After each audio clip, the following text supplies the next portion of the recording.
Man patīk sēkstiņus tur sakārtot un salikt pa plauktiņiem visu un risināt problēmas. Cenšos 10 klientus dabūt atpakaļ. Tas ir mans tāds nostādītais mērķis. Viņi izlēma, ka negrib ar mums turpināt sadarbību, bet es cenšos pierunāt tomēr turpināt un dažreiz izdodas. Tad tas laikam nav mūsu klients, ja viņam neinteresē. Mēs viņu noturam. Statistika rādītāji viņam nekādi nav, rezultāts nekāds viņam nav. Kas notiek par mums pēc speciālistu? Labi, mēs jau varam viņam palīdzēt arī. Jūs no mums tikai gribat izspiest naudu, man šito nevajag, kas jūs vispār cilvēks šodien? Jā, tad ar nepareizi mēs varam izdarīt labāk, lai to būtu statistika. Bet klients pats to zina vai īsti nē? Iespējams, visticamāk, jā. Mēs varam taisīt tikai īsos video formālus.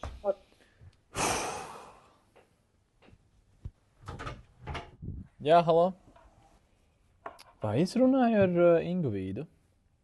Jā. Fantastiski. Es gribēju tikai noskaidrot, vai jūs vēl būsiet pie mums? Jā. Aha. Nē, mēs vienkārši, es zvanu ar mērķi varbūt sarunāt īsu video tikšanos, kur mēs izejam cauri visai sadarbības statistikai, kā ir gājis. Man patīk miers, man patīk klusums.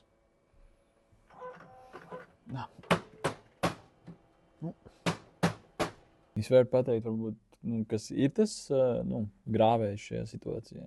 Aha. Pilnībā jūs saprotat, jā. Nē, mēs vienkārši... Bet labi, jūs varbūt varētu pateikt, ka tas notiks, es skatos šobrīd kalendārā. Halo?